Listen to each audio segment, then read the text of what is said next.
ఇది ఆమెకు ముగ్గురి కథ. ఆమెకు కామం వ్యసనం. ప్రతి మనిషికో వీక్నెస్ ఉంటుందంటారు, కానీ ఈమె వ్యసనం శృంగారం. ఇలా కూడా ఉంటారా అంటే ఈ స్టోరీ చూడాల్సిందే. ఉండేది స్లంలో, చేసేది కూలి పని. కానీ ఆమె అందం రవిశంకర్ గీసిన చిత్రంలా ఉంటుంది. చెమట కారుస్తూ కూలి పని చేస్తున్న ఆమె రూపం దివ్యంగా ఉంటుంది. మట్టిలో అప్సరస అని సింపుల్గా చెప్పొచ్చు. అందం కారణంగానో లేదంటే తనకు తాను అతిలోక సుందరి అనుకుంటుందో కానీ ఆమెకు నచ్చితే చాలు కళ్లతోనే మగాళ్లను పడేస్తుంది. అంత అందగత్తె ఎవరనుకుంటున్నారా? భువనేశ్వర్లోని పూలేశ్వరి స్లంలో ఉండే పుష్పలత రౌల్. ఈమె చర్మం రంగు మెరిసే బంగారమేమీ కాదు, కానీ సముద్ర తీరంలో మెరిసే తెల్లటి ఇసుక మధ్య ఉండే చామనచాయ రంగు గులకరాయిలా ఉంటుంది పుష్పలత. ఈమె తల్లి చిన్నప్పుడే చనిపోయింది. దీంతో ఆమెకు తల్లి తండ్రి అన్నీ కూడా మీనాటి పాత్రే అయ్యాడు. మీనాటి పాత్ర కూతురును బంగారంలా పెంచుకున్నాడు. ఆమె అందం చూసి మోజపడి ప్రేమించి దగ్గరి బంధువైన సరాత్ రౌల్ రూపాయి కట్నం కూడా తీసుకోకుండా పెళ్లి చేసుకున్నాడు. తానే అన్ని ఖర్చులు పెట్టి పెళ్లి చేసుకున్నాడు. పెళ్లికి ముందు తండ్రంటే భయం, ప్రేమతో పాటు గౌరవం కారణంగా ఎలాంటి ప్రేమ వ్యవహారాలు కూడా నడపలేదు. ఆమె తండ్రి గీసిన గీతను దాటలేదు. మురికి వాడలో ఉంటున్న ప్రవర్తనలో పుష్పలత నిజంగానే మచ్చలేని మణిపూస. 16 ఏళ్లకే పెళ్లి చేసుకున్న పుష్పలతకు మొదటిసారి శృంగారంలో ఉన్న మజా తెలిసింది.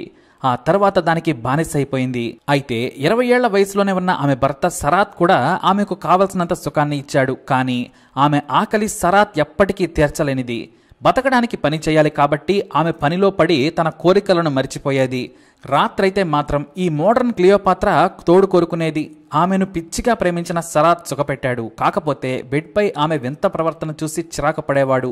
ఎవరికైనా కొంత లిమిట్ ఉంటుంది. పుష్పలత మాత్రం తనకు తానుగా విరహంతో రగిలిపోయేది. అదే సమయంలో సరాత్ బయటకు చెప్పుకోలేని భార్య ప్రవర్తనతో రగిలిపోయేవాడు. ఆమె మీద చివరకు అతనికి చిరాకు కలిగింది. దీంతో సీరియస్ వార్నింగ్ ఇచ్చి పద్ధతిగా ఉండమని చెప్పడం మొదలుపెట్టాడు. పెళ్లై 4 ఏళ్లైనా సంతానం మాత్రం కలగలేదు. ఓవైపు సరాత్ ప్రాణంగా ప్రేమించిన ఇంటి పక్కనే ఉండే మరో యువకుడైన సంజయ్ను తన చూపులతో పడగొట్టింది. మంచి చీర, నగలు పుష్పలతకు పెట్టాలి, కానీ ఆమె చిత్రం గీయడానికి రవివర్మ మళ్లీ పుట్టాల్సిందే. ఆమె అందానికి కాదు, చూపులకే ఏ మగాడైనా ఫ్లాట్ కావాల్సిందే. అలాంటిది కన్స్ట్రక్షన్ కంపెనీలో పనిచేసే సంజయ్ను మోహించింది. తండ్రి భర్త ఉండగానే అతని గదిలోకి ఏదో వంకతో వెళ్లేది పుష్పలత. దీంతో చిరాకు పడి పరువు పోగొట్టుకోవడం కంటే వెళ్లిపోవడం మంచిదని సరాత్ చెప్పా పెట్టకుండా వెళ్లిపోయాడు. 6 నెలలైనా అతని జాడలేదు. అతని తల్లిదండ్రులను సంప్రదిస్తే నీ కూతురు మదపిచ్చి తగ్గించుకోమని సలహా ఇచ్చారట. దీంతో పుష్పలత తండ్రి మీనాటి పాత్ర తలదించుకోవాల్సిన పరిస్థితులు ఏర్పడ్డాయి. ఇక ఆమె మొదటి భర్త వెళ్లిపోవడంతో సంజయ్ ఇంట్లోనే ఎక్కువగా గడిపేది. దీంతో ఆమె తండ్రి ఆమెకు వార్నింగ్ ఇచ్చాడు. ఇలాంటి ప్రవర్తన తనకు నచ్చదని చెప్పాడు. ఆ మాట అన్న మరునాడే సంజయ్తో కలిసి లేచిపోయింది. అక్కడ సంజయ్తో బాగానే 6 ఏళ్ల పాటు కాపురం చేసింది. అతను కూడా పెళ్లి లేకుంటే ఏంటి, భార్యాభర్తల్లాగానే ఉంటున్నాం కదా అనుకున్నాడు. సంజయ్ పద్ధతిగానే ముందు నుంచి పుష్పలతను కంట్రోల్లో పెట్టాడు. అతను కూడా ఆమె అందాన్ని ఆస్వాదించేవాడు. భార్య లేకుండా నిమిషం కూడా గడిపేవాడు కాదు. ఆమెను ఫంక్షన్లకు కూడా తీసుకెళ్లేవాడు కాదు. ఎందుకంటే ఆమె పక్కనుంటే ఎవరైనా సరే తనను ఒక జోకర్లా అంతా చూస్తారు. మరి పుష్పలత అందం అలాంటిది. అంతెందుకు, అతని స్నేహితులు సైతం హీరోయిన్ కావాల్సిన పుష్ప నీకు లవరైంద్రా అంటూ ఉండేవారు. ఇక 6 ఏళ్లు కాపురం చేసినా కూడా వారికి సంతానం కలగలేదు. అయితే వేరే చోట పని ఉందని సంజయ్ ఒక కాంట్రాక్టర్తో వారం పాటు కటక్ వెళ్ళాడు. ఈ వారం గ్యాప్ అంటే ఒక చిన్న గ్యాప్ను కూడా పుష్పలత తట్టుకోలేకపోయింది. అంతా బానిస. దీంతో తాను పనిచేసే చోట పిత్రరంజన్ అనే యువకుడిని అందంతో ఫ్లాట్ చేసింది. అది మొదటి రోజే. ఇక ఆ కుర్రాడు నచ్చిన 2వ రోజే ఇలాంటి అందగత్తె మళ్లీ దొరకదని డిసెంబర్ 4, 2020న బంధువులందరినీ పిలిచి ఓ చోట పుష్పలతను పెళ్లి చేసుకున్నాడు. కానీ మొదటి 3 రాత్రుల్లోనే తనకు పిత్రరంజన్ సూట్ కాడని తెలుసుకుంది. శోభనం రోజు కూడా ఎంజాయ్ చేయకుండా ఫుల్లుగా తాగొచ్చాడు. పగలంతా బయట తిరిగి రాత్రి సమయంలో ఏదో కొత్త భార్య తప్పదన్నట్లుగా చూసుకునేవాడు. దీంతో 4 రోజులు 3 రాత్రులు గడిపి మళ్లీ సంజయ్ ఇంటికి వచ్చింది. కానీ ఈలోపే సంజయ్ ఊరి నుంచి వచ్చేశాడు.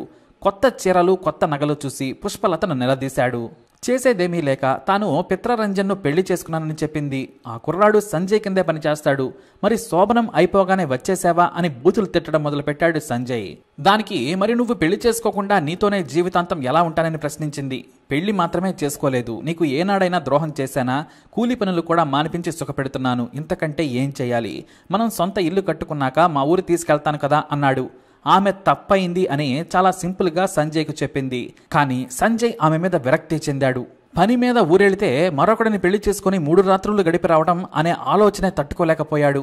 డిసెంబర్ 29, 2020న మద్యం తాగిన మైకంలో పుష్పలతతో గొడవ పెట్టుకున్నాడు.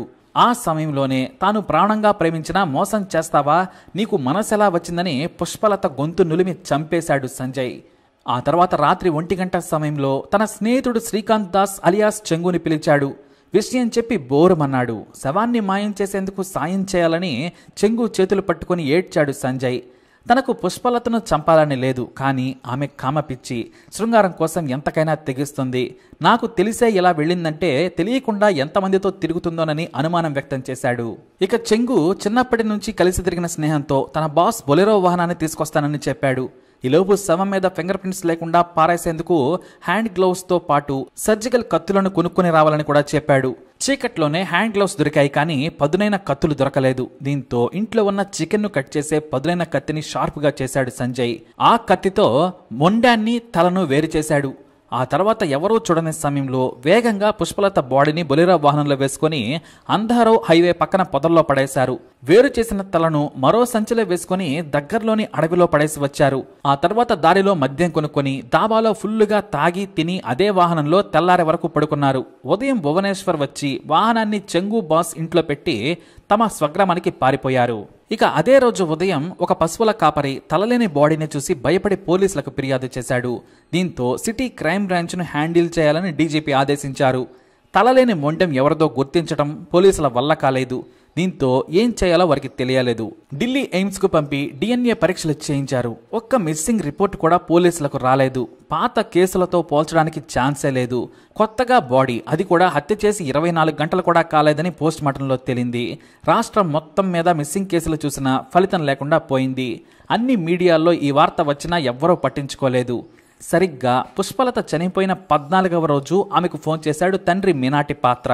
స్విచ్ ఆఫ్ అని రావడంతో సంజయ్కు కాల్ చేశాడు. ఆమె నా దగ్గరకు రాలేదు, పిత్రరంజన్ అనే వ్యక్తిని పెళ్లి చేసుకుని వెళ్లిపోయిందని చెప్పాడు.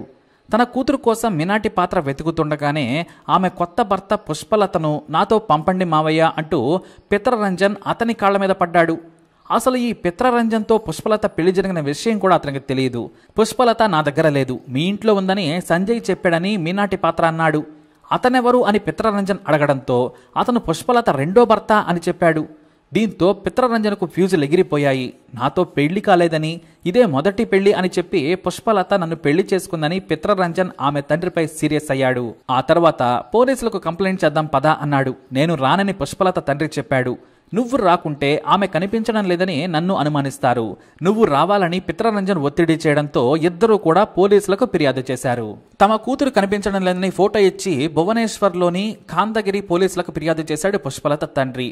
ఆ ఫోటోను చూడగానే క్రైమ్ బ్రాంచ్ పోలీసులకు సమాచారం ఇచ్చారు.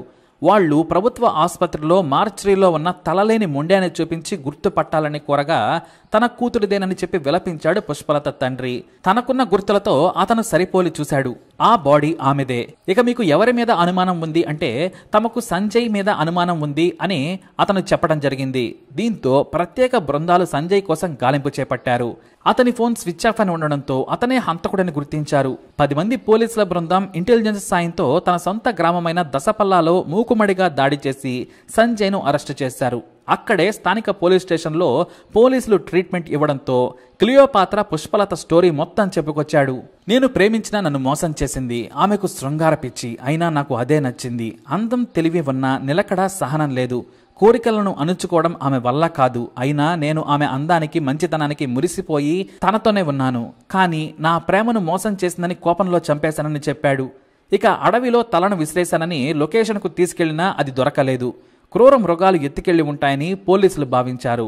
మొదట తన స్నేహితుడు చెంగును కేసులో ఇరకుంచొద్దని భావించాడు సంజయ్. అతన్ని జైలు పాలు చేయకూడదని అబద్ధమాడినా శవాన్ని ఎలా తరలించావో చెప్పాలని పోలీసులు కొట్టడంతో నిజం చెప్పాడు. అయితే బొలెరో వాహనం శుభ్రంగా కడగడంతో ఆధారాలన్నీ దాదాపుగా మాయమయ్యాయి. అయితే గ్లౌస్తో పాటు కత్తిని కూడా స్వాధీనం చేసుకున్నారు పోలీసులు. బొలెరో వాహనంలో తలను తరలించే సమయంలో పుష్పలత రక్తపు మరకలు సీటు కింద దొరికాయి. క్లీన్ చేసినా అవి పూర్తిగా పోలేదు.